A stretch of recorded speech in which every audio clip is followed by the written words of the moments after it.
नमस्कार, आप देख रहे हैं 2025 बिहार विधानसभा चुनाव से जुड़ा सबसे महत्वपूर्ण बुलेटिन मुख्यमंत्री और मैं हूं आपके साथ शिप्रा झा। अगले आधे घंटे के अंदर में मैं आपको दिखाऊंगी आज की सबसे बड़ी चुनावी खबरें, फिर बात करेंगे नेताओं के बवाली बयान की और उसके बाद दिखाएंगे आपको चुनावी वायरल। और प्रोग्राम के अंत तक हमारे साथ बने रहिएगा क्योंकि अंत में मैं आपके साथ साझा करूंगी एक रोचक चुनावी जानकारी। तो चलिए बिना देरी के शुरू करते हैं बिहार विधानसभा चुनाव से जुड़ा सबसे महत्वपूर्ण बुलेटिन मुख्यमंत्री। लालटेन वालों ने जंगल राज दिया, सबको बर्बाद किया। क्रेडिट झूठे लेता रहता है, तो क्रेडिट क्यों ना ले?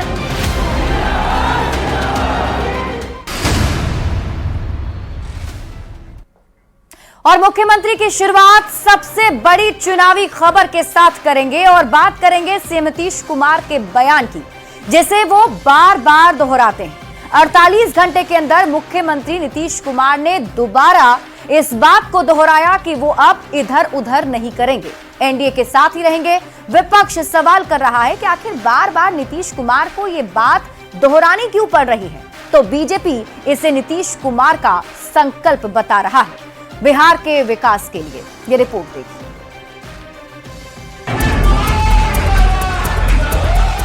का जिन लोगों के साथ अब है इधर उधर नहीं होने वाले। अब न इधर न उधर। नीतीश कुमार ने एक बार फिर साफ कर दिया कि अब वो एनडीए छोड़कर कहीं नहीं जाने वाले। 48 घंटे के अंदर सीएम नीतीश ने 2 बार अपने इस बयान को दोहराया कि वो जिसके साथ हैं उसी के साथ रहेंगे। पहले 24 अप्रैल को मधुबनी में पीएम की सभा के मंच से उन्होंने कहा कि उनसे गड़बड़ी हो गई, फिर पटना के जेडीयू दफ्तर से इसी बयान को दोहराया। छोड़ दिए, अब हम लोग कभी उसके साथ नहीं जा सकते हैं और सब गड़बड़ किया है और उस सबको इसीलिए उसके खिलाफ है ना हम लोग लड़े थे जी। पहली बार 2005 में कितना बढ़िया से लड़े थे। आइए तो साथ का जिन लोगों के साथ अब है इधर उधर नहीं होने वाले। शुरू में वही हुआ था, अब बीच में ये गड़बड़ी कुछ लोग कर दिया था, एगो को झूठे बिना मतलब का, और वो लोग आ करके जब उसको किए तो कितना इधर उधर गड़बड़ सड़बड़ कर रहा था। नीतीश कुमार के बार बार इस बयान के दोहराने पर अब आरजेडी सवाल उठा रहा है और पूछ रहा है कि आखिर उन्हें ये बात बार बार क्यों कहनी पड़ रही है। अब विदाई का समय आया है तो अब सफाई दे रहे हैं। दरअसल मुख्यमंत्री जी को डर सता रहा है कि बीजेपी उनको कुर्सी से बेदखल करेगी, उनकी पार्टी को तोड़ेगी, इसलिए बार बार वो सफाई दे रहे हैं। आरजेडी के सवाल का जवाब देते हुए बीजेपी ने पलटवार किया और कहा कि नीतीश कुमार बिहार का विकास चाहते हैं। उन्हें अब ये पता चल गया है कि बिहार का विकास केवल एनडीए के साथ रहकर ही संभव है। मुख्यमंत्री नीतीश कुमार जी विकास पुरुष हैं, उन्हें लोग सुशासन बाबू के नाम से जानते हैं। यह बात वह भी समझ चुके हैं कि बिहार और सुशासन उनके लिए तभी संभव है जब वह एनडीए गठबंधन में रहेंगे और यही कारण है कि वह सार्वजनिक तौर पर इस बात को कई बार दोहरा चुके हैं कि वह अब कहीं। बहरहाल नीतीश कुमार के बयान से ऐसा लग रहा है कि उन्हें एनडीए छोड़ने का मलाल अब तक है, इसलिए वो बार बार ये दोहराते नहीं थकते कि अब वो इधर उधर नहीं करेंगे। पटना से संवाददाता शैलेंद्र के साथ ब्यूरो रिपोर्ट, न्यूज़ 18। और मुख्यमंत्री में अब बात करेंगे जाति की, जो बिहार की राजनीति से जाती ही नहीं है। 2025 विधानसभा चुनाव जैसे जैसे नजदीक आ रहा है, राजनीतिक दल जातियों को साधने की कवायद तेज करते जा रहे हैं। हर राजनीतिक दल अलग अलग जातियों को साधने में लगा हुआ है। इस रिपोर्ट से समझिए जातीय सम्मेलनों के जरिए बिहार का 2025 विधानसभा चुनाव लड़ने की तैयारी कैसे हो रही है।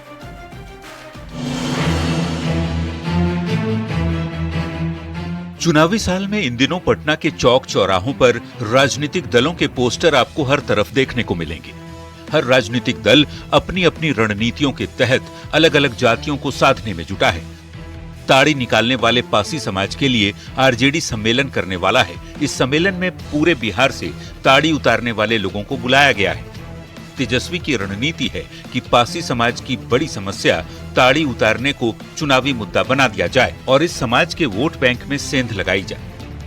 इससे पहले भी तेजस्वी ने पासी समाज के लोगों से मिलकर अपना एजेंडा साफ कर दिया था कि यदि उनकी सरकार बनी तो पहले की तरह ताड़ी उतारने की छूट मिलेगी। तेजस्वी के इस सम्मेलन को लेकर अब सियासत भी शुरू हो गई। प्रसाद जी का जो सोच रहा है कि सभी के साथ न्याय हो और सभी को सामाजिक न्याय के माध्यम से उनका हक और अधिकार दिया जाए, उस दिशा में राष्ट्रीय जनता दल लगातार कार्य कर रही है। नेता प्रतिपक्ष तेजस्वी प्रसाद यादव जी ने इसी के अंतर्गत तेली समाज की रैली हुई, उसमें शिरकत की, मुसहर समाज की रैली हुई, उसमें शिरकत की, महिलाओं के लिए माई बहन मान योजना के तहत जो रैली हुई उसमें शिरकत की। हर जाति के लोग जानते हैं कि भ्रष्टाचार और अपराध का दूसरा नाम राजद है और इसकी अतीत बेहद शर्मनाक और भयानक है। इनके लोगों ने कैसे पिछड़े अति पिछड़े समाज, दलित महादलित समाज के लोगों को प्रताड़ित किया, कोई भूल नहीं सकता है। इसीलिए तेजस्वी जी कोई भी ढोंग करें, जनता और पिछड़ा समाज इनके झांसे में नहीं आएगा। हमारे देश में जाति एक कटु सत्य है। पहले कुछ खास विशेष वर्ग के लोग अपने महापुरुषों को याद करके मनाते थे। अगर वही अब अति पिछड़ा वंचित समाज के लोग अपने महापुरुषों को याद करके जाति सम्मेलन करने लगे तो इसमें गलत क्या है? रविवार को पटना में होने वाले पासी समाज सम्मेलन से पहले आरजेडी के नेता नीतीश सरकार पर पासी समाज के साथ अन्याय करने का आरोप लगा रहे हैं। ऐसे में बिहार सरकार ने पासी समाज के लिए क्या क्या किया, ये भी जानना जरूरी है। नीरा उत्पादन की योजना पहली बार बिहार में शुरू हुई। 2018-19 में नीरा योजना की शुरुआत की गई। शराबबंदी के बाद पासी समाज के लिए योजना बनाई गई। राज्य सरकार ने नीरा का उत्पादन शुरू किया। नीरा से कई उत्पाद बनाने की शुरुआत हुई। कोल्ड ड्रिंक, गुड़, लड्डू, पेड़ा जैसे उत्पाद बनाना शुरू हुआ। ताड़ी उतारने वालों की आमदनी को भी बढ़ाया गया। चुनावी साल में जाति की राजनीति को लेकर ये कोई पहला आयोजन नहीं है। इससे पहले भी अलग अलग पार्टियां ऐसे आयोजन कर चुकी हैं। तेली समाज का सम्मेलन, भुइयां मुसहर समाज सम्मेलन, वीर कुंवर सिंह जयंती पर राजपूत समाज का जुटान और अब पटना में ताड़ी उतारने वाले पासी समाज का सम्मेलन किया जाना। तो एनडीए भी इस मामले में पीछे नहीं है। भीमराव अंबेडकर जयंती के बहाने जेडीयू ने दलित समागम का आयोजन किया। जीतन राम मांझी ने दलित रैली निकाली। महाराणा प्रताप की जयंती पर जेडीयू का राजपूत समाज समागम आयोजित किया गया। इस कार्यक्रम में नीतीश कुमार शामिल हुए। बीजेपी ने पटना में दलित सम्मेलन किया और शौर्य दिवस के मौके पर बीजेपी ने राजपूतों को जुटाया। देखना होगा कि 2025 की नैया इन जातियों के सहारे कैसे पार होती है और वोट देने वाले कितना जुड़ पाते हैं। कैमरा पर्सन सुबोध के साथ रवि एस नारायण, न्यूज़ 18 पटना। मुख्यमंत्री में बढ़ेंगे आगे और बात बिहार में होने वाले बिहार विधानसभा चुनाव को देखते हुए प्रधानमंत्री नरेंद्र मोदी अब एक्शन मोड में नजर आ रहे हैं। 24 अप्रैल को मधुबनी में हुए कार्यक्रम के बाद प्रधानमंत्री नरेंद्र मोदी 10 दिनों के बाद फिर से बिहार में 4 मई को बड़े कार्यक्रम की शुरुआत करने जा रहे हैं। 2025 में होने वाले बिहार विधानसभा चुनाव के लिए सभी राजनीतिक दलों ने जोर आजमाइश तेज कर दी है। एनडीए गठबंधन को मजबूती देने और बिहार पर सौगातों की बारिश करने के लिए प्रधानमंत्री नरेंद्र मोदी हर महीने बिहार आ रहे हैं। मधुबनी की सभा के ठीक 10 दिन के बाद एक बार फिर प्रधानमंत्री मोदी बिहार में 4 मई को खेलो इंडिया कार्यक्रम का उद्घाटन करेंगे।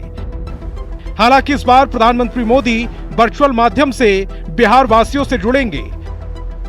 सीएम नीतीश कुमार ने मधुबनी की सभा से भी प्रधानमंत्री नरेंद्र मोदी को खेलो इंडिया कार्यक्रम के उद्घाटन के लिए आमंत्रण दिया था।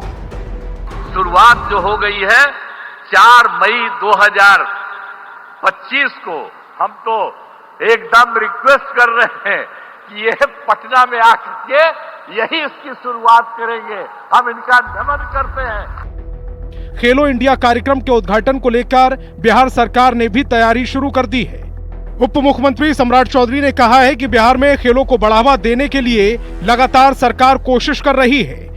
बिहार में हो रहे खेलो इंडिया के लिए देश भर से 10,000 खिलाड़ी बिहार के 5 जिलों में आ रहे हैं। प्रधानमंत्री नरेंद्र मोदी वीडियो कॉन्फ्रेंसिंग के जरिए पटना के पाटलिपुत्र स्पोर्ट्स कॉम्प्लेक्स में खेलो इंडिया यूथ गेम का उद्घाटन करेंगे।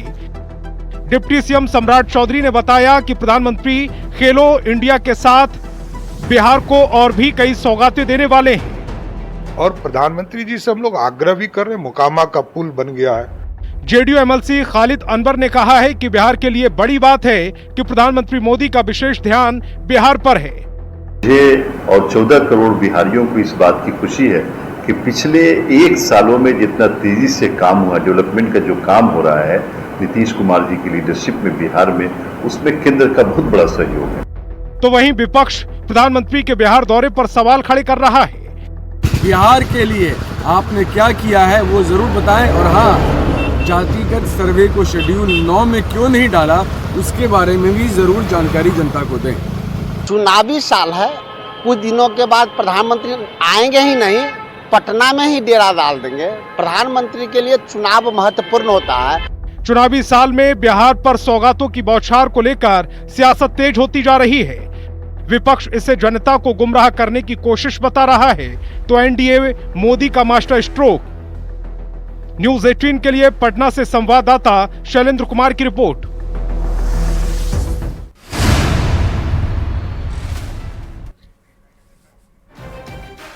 और मुख्यमंत्री में अब आपको सुनाते हैं बयान बवाली, यानी कि ऐसा बयान जिस पर बवाल मच गया है। बीएसपी के केंद्रीय प्रभारी अनिल सिंह पटेल ने बिहार के अल्पसंख्यक कल्याण मंत्री जमा खान को गद्दार बता दिया। आखिर उन्होंने ऐसा क्यों कहा और इस पर बाकी पार्टियां क्या कह रही हैं, ये आप इस रिपोर्ट में देखिए। हमारे पार्टी का भी और चैनपुर विधानसभा का भी गद्दार व्यक्ति। ये है बीएसपी के केंद्रीय प्रभारी अनिल सिंह पटेल। इन्होंने बिहार के अल्पसंख्यक कल्याण मंत्री को गद्दार बता दिया है, जिस पर अब सियासी बवाल मच गया है। हमारे पार्टी का भी और चैनपुर विधानसभा का भी गद्दार व्यक्ति। जिस व्यक्ति ने हम जहां भी घटना हुई है वहां आज तक वो नहीं पहुंच पाया। अगर यही लोग उन्हें जिताने का काम किया, जिनकी बदौलत आज जो मंत्री बने हुए हैं, इन्हीं लोगों का देना है। कैमूर पहुंचे बीएसपी नेता ने मंत्री जमा खान को गद्दार बताते हुए आरोप लगाया कि वो बीएसपी की बदौलत मंत्री बने, पर उन्होंने पार्टी और समाज दोनों को धोखा दिया। अनिल सिंह पटेल के इस बयान पर अब बवाल मच गया है। बीजेपी ने बीएसपी नेता को भाषा की मर्यादा का ख्याल रखने की सलाह दी, तो विपक्ष ने चुटकी लेते हुए कहा कि जब उनके मुखिया ही बार बार गठबंधन बदलते हैं तो मंत्री से क्या उम्मीद। जनता दल यू के नेता नीतीश कुमार जी अपने विचारों को अपनी सत्ता के लिए, स्वार्थ के लिए बदलते रहते हैं। उसी तरह से इनके मंत्री भी सत्ता के लिए, स्वार्थ के लिए अपने आप को बदलने का काम किया है। जिनके मुखिया ही वोट लेते हैं, कभी महागठबंधन से मुख्यमंत्री बनते हैं और फिर अपने किसी स्वार्थ में पलटी मार के दूसरे पार्टी में चले जाते हैं, फिर वहां से पलटी मार के इस पार्टी में आ जाते हैं। बसपा की बिहार में औकात ही क्या है? आकाश की ओर थूकिएगा तो छींटा आपके बदन पर ही पड़ेगा। बसपा के नेता राज्य के मंत्री जमा खान के खिलाफ 20 वमन कर अपनी पार्टी के दागदार चेहरा को ही उजागर कर दिया है। न केवल बिहार बल्कि केंद्र में एनडीए मजबूत है और दृढ़ता से विकास का काम कर रही है। राजनीति में पार्टी और गठबंधन बदलने का सिलसिला अक्सर लगा रहता है, तभी तो राजनीति को संभावनाओं का खेल कहा जाता है। पर सवाल ये है कि क्या इस तरह के शब्दों का इस्तेमाल जायज है? न्यूज 18 के लिए कैमूर से संवाददाता अभिनव सिंह और पटना से संवाददाता रविएस नारायण की रिपोर्ट। और देखिए, चुनावी साल में ऐसे बवाली बयान लगातार आ रहे हैं। कल ही हमने आपको खबर दिखाई थी कि पीके ने बिहार सरकार के मंत्री पर गंभीर आरोप लगाते हुए कहा था कि उन्होंने टिकट खरीदकर अपनी बेटी को सांसद बनाया है। अब इस पर अशोक चौधरी ने सख्त रुख अपनाते हुए मामले को कोर्ट में ले जाने का फैसला लिया है। अशोक चौधरी ने कहा कि वो पीके पर मानहानि का केस करेंगे। तो अगर बिहार के बच्चों में क्षमता है और पैसे के अभाव में अशोक चौधरी के पिताजी की तरह उनके पिताजी अगर विधायक नहीं है, अशोक चौधरी की तरह उनके पास पैसा नहीं है कि टिकट खरीद के अपने बेटी को एमपी बना दे, तो ऐसे लोगों के लिए जन सुराज खड़ा है तो स्वाभाविक तौर पर कि इन लोगों को तो मिर्ची लगेगा ही लगेगा। उन पर मानहानि का केस कर रहे हैं। वेट करिए, इंतजार करिए, हड़बड़ाइए नहीं। प्रशांत किशोर ने जो कहा है उनके ऊपर मानहानि का तैयार हो रहा है लीगल केस, उनके ऊपर केस लड़ेंगे। क्योंकि हम लोग तो दलित परिवार से आते हैं। हम लोग तो कोई बड़ा बहुत भारी है नहीं कि तलवार चूड़ा फांसू लेकर के उनसे लड़ने जाएंगे। हमारे पास जो संसाधन है एक सामान्य नागरिक होने का, उसका हम प्रयोग करेंगे और हमको लगता है कि हमें न्याय मिलेगा।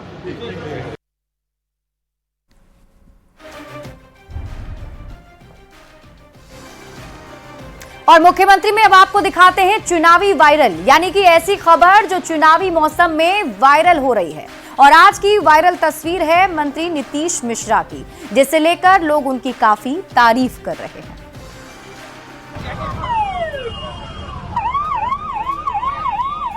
सड़क पर गाड़ियों के बीच एम्बुलेंस के लिए रास्ता बनाते ये हैं बिहार के उद्योग मंत्री नीतीश मिश्रा। 24 अप्रैल को मधुबनी में पीएम मोदी के कार्यक्रम को लेकर लाखों लोगों का जुटान हुआ, जिससे सड़क पर काफी भीड़ लग गई। इसमें कई एम्बुलेंस भी फंस गई थी। ऐसे में मंत्री नीतीश मिश्रा खुद सड़क पर उतर गए और एम्बुलेंस के लिए रास्ता बनवाया।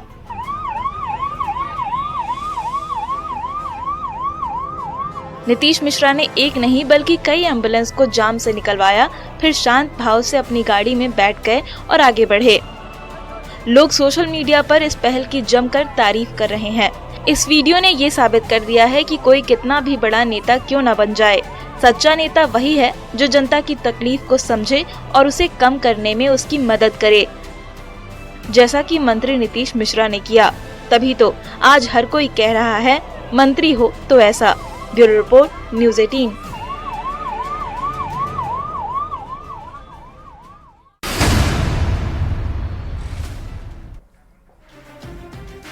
और मुख्यमंत्री में अब वक्त है एक रोचक चुनावी जानकारी की।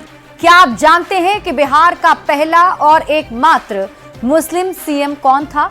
अब्दुल गफूर खान बिहार के पहले और अब तक के इकलौते मुस्लिम मुख्यमंत्री रहे हैं।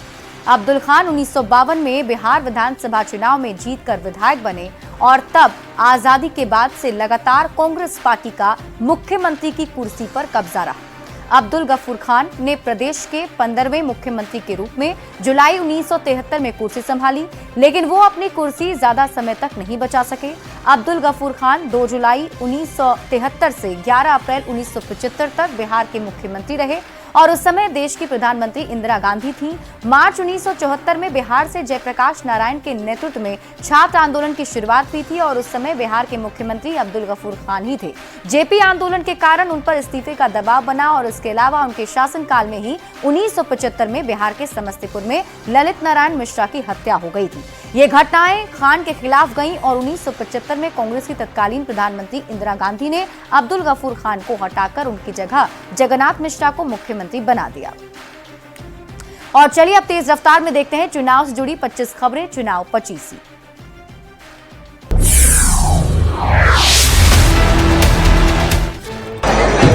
48 घंटे में से नीतीश कुमार ने फिर दोहराया एनडीए में रहने का संकल्प। बोले अब इधर उधर नहीं जाएंगे, 2025 में एनडीए की सरकार बनाएंगे। इसके पहले 24 अप्रैल को मधुबनी के कार्यक्रम में पीएम मोदी के सामने नीतीश कुमार ने कहा था गड़बड़ी हो गई थी कि वो आरजेडी के साथ चले गए, पर अब नहीं होगा। न्यूज़ 18 से एक्सक्लूसिव बातचीत में नीतीश कुमार के बेटे निशांत कुमार का बड़ा बयान। कहा पीएम मोदी और नीतीश कुमार मिलकर बिहार का विकास करेंगे। मुख्यमंत्री नीतीश कुमार के इधर उधर नहीं जाने वाले बयान पर बिहार में सियासत जारी, आरजेडी ने कसा तंज। पहलगाम आतंकी हमले पर बिहार के राज्यपाल आरिफ मोहम्मद खान का बड़ा बयान। बोले आतंकियों को उन्हीं की भाषा में जवाब दिया जाएगा। बिहार से बाहर होंगे पाकिस्तानी, न्यूज़ 18 से बोले डिप्टी सीएम सम्राट चौधरी। जहानाबाद आए बिहार के लघु जल संसाधन मंत्री संतोष कुमार सुमन ने पहलगाम हमले की कड़ी निंदा की। डिप्टी सीएम सम्राट चौधरी का लालू परिवार पर हमला। कहा लालू फैमिली को लंबे समय तक बिहार में काम करने का मौका मिला, पर उन्होंने बिहार को लूटा। बीजेपी के राष्ट्रीय अध्यक्ष जेपी नड्डा ने कहा पीएम मोदी के नेतृत्व में भारत पहलगाम हमले का जवाब देगा। बिहार विधानसभा चुनाव को लेकर स्वास्थ्य मंत्री का बड़ा दावा। कहा एनडीए 243 सीटों पर लड़ेगी और 220 से अधिक सीट जीतेगी। स्वास्थ्य मंत्री मंगल पांडे ने एनडीए में सीट शेयरिंग में कहीं कोई दिक्कत नहीं है, ऐसा कहा। एक साथ मिलकर विरोधियों को जवाब देंगे। नेता प्रतिपक्ष तेजस्वी यादव पर मंत्री मंगल पांडे का निशाना। कहा माता पिता 15 साल तक बिहार की दुर्दशा करते रहे। तेजस्वी यादव पर मंत्री विजय चौधरी ने सवाल उठाया। विजय चौधरी ने कहा वो 5 साल में कौन नया चीज कर लेंगे और चुनाव का वक्त है, सब दावा करते हैं। बिहार विधानसभा चुनाव को लेकर स्वास्थ्य मंत्री मंगल पांडे का बड़ा दावा। बोले एनडीए में सीट शेयरिंग पर नहीं है कहीं कोई दिक्कत। पहलगाम में हुए आतंकी हमले को लेकर आरजेडी के प्रदेश महासचिव का बयान। हिंदू ही नहीं वहां आतंकी सबको मारते। आरजेडी नेता बिरजू पटेल का बयान, पर्यटक स्थल पर सभी धर्म के लोग आते हैं। पहलगाम आतंकी हमले पर आरजेडी के महासचिव बिरजू पटेल के बयान पर कांग्रेस विधायक अजीत शर्मा ने कहा, बयान का कोई मतलब नहीं, केंद्र करे कड़ी कार्रवाई। पहलगाम में आतंकी हमले के विरोध में पटना में महागठबंधन का कैंडल मार्च, तेजस्वी यादव ने कहा, देश की सुरक्षा के मामले में पूरा देश एकजुट। जल शक्ति मंत्री का पाकिस्तान पर बड़ा बयान, सीआर पाटिल ने कहा, पाकिस्तान को एक बूंद पानी नहीं मिलेगा। भाकपा माले के राष्ट्रीय महासचिव दीपांकर भट्टाचार्य ने तेजस्वी यादव के सीएम फेस को लेकर बड़ा बयान दिया। उन्होंने कहा कि हमें कोई भी आपत्ति नहीं है। नवादा के हिसुआ में प्रशांत किशोर ने की सभा, बड़ी संख्या में कार्यकर्ताओं के साथ बिहार के विकास का संकल्प लिया। भागलपुर में कांग्रेस नेताओं में आपसी कलह जारी, सुल्तानगंज में पोस्टर लगाए जाने पर कांग्रेस के पूर्व विधानसभा उम्मीदवार ने जताई नाराजगी। पहलगाम में हुए आतंकी हमले को लेकर भागलपुर के लोगों में भी गुस्सा। विनायक दामोदर सावरकर पर टिप्पणी के लिए राहुल गांधी को सुप्रीम कोर्ट से फटकार, बीजेपी के नेताओं ने कांग्रेस नेताओं पर सावरकर का सम्मान नहीं करने का आरोप लगाया। बिहार चुनाव को लेकर एनडीए के मंत्रियों को नए सिरे से जिलों का प्रभार सौंपा गया। और इसी के साथ इस बुलेटिन में अभी के लिए बस इतना ही। आप देखते रहिए न्यूज़ 18 बिहार झारखंड। लालटेन वालों ने जंगल राज दिया, सबको